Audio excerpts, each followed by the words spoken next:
So we're here for a second part of our Behind the Science series for the Microbiology of the Built Environment program. And I'm talking today with Jack Gilbert, who works at Oregon National Labs in Chicago.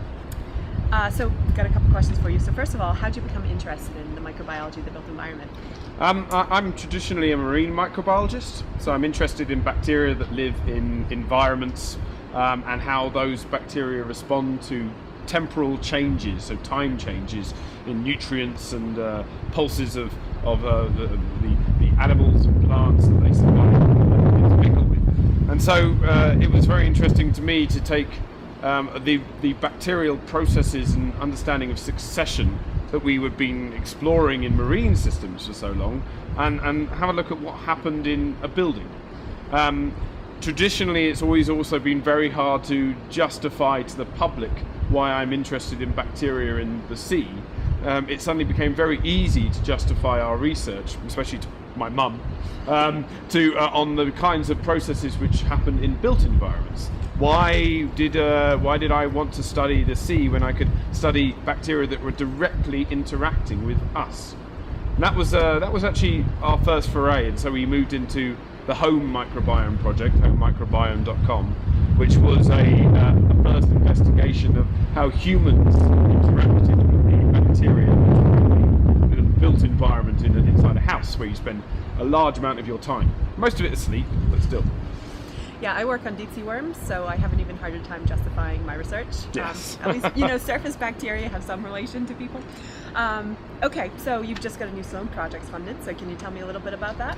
Yeah, so about a year ago, it became evident that there was a new hospital being built at the University of Chicago. This new hospital was going to be a $850 million institute, completely isolated from the rest of the hospital, and had some of the most cutting-edge architectural development designed to minimize infection processes in hospitals.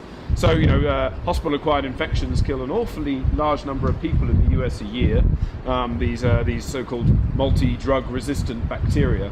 And so there was a lot of interest in what was this new building going to do to actually prevent that? And could we track that using molecular techniques to understand how those bacteria, or those bacterial pools, these reservoirs of bad bacteria, how they developed in that system? It was bringing those bad bacteria into the hospital. And so in June, we had a workshop where we had everyone from microbial ecologists to statisticians to surgeons and medics to the infection control groups and lawyers and architects and building scientists. And we said to them, we have this unique opportunity. The hospital becomes active at the beginning of February 2013, and the first patient moves in on February 2nd, 2013. So we said, wouldn't it be fantastic if we could look at what happened to the microbial community in this building as this large infrastructure was populated by a lot of sick people and a lot of medical workers. And so we proposed this hypothesis and worked with the community, massive multidisciplinary activity, to discuss what is the most appropriate strategy to capture the dynamics of the microbial community and also the facets of the succession. So when I say that, I mean, how does the microbial community develop in the building? What bacteria do you leave behind when you go to the hospital? How many do you pick up? And is there any patterns to that in terms of the disease?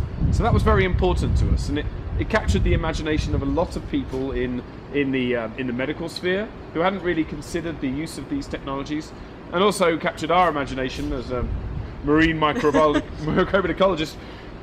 This was a unique environment, something we could have never studied in a natural environment. It's a unique opportunity to study a really dramatic shift in the use of a system.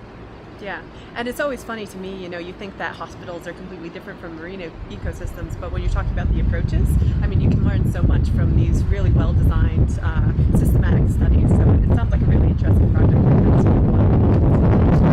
So, how are you getting on so far? I saw some pictures of you sampling floors. Have you analyzed any results yet? Or Yeah, so we did a preliminary sampling.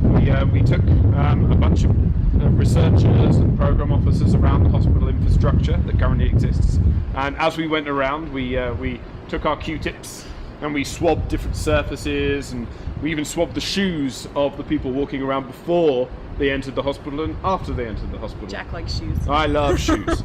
And we were really interested to determine in this study, what was the baseline.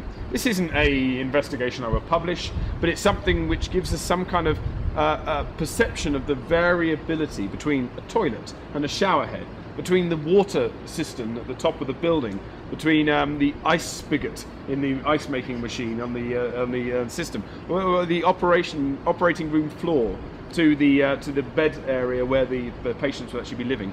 So we did some investigation of this, and we have some analyses coming out on the hospitalmicrobiome.com website very soon. Yeah. So keep a look at it on the website. What's your favorite aspect of studying the built environment, or approach to studying the built environment? It's a unique system that enables us to investigate how humans interact with that system. We are constantly exposed to it, and so I find it very interesting that I can take the microbiome of your nose and your hand and your feet, and I can see specifically how you influence the bacteria that survive on the surfaces of a building. And you're a modeler too, so you. Oh yes. So I have a real desire to generate predictive models. So I think this is fundamental to science. I generate predictive models all the time in my day-to-day life. Do I have enough petrol to get to work? Those kind of things.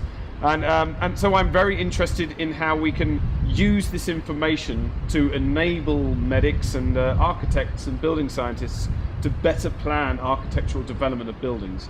And being within a group such as the microbiology of the built environment network, that's been fundamental to our capacity to actually perform these operations, enables us to actually reach out to groups such as the microbiology, the biology of the built environment center down in Oregon.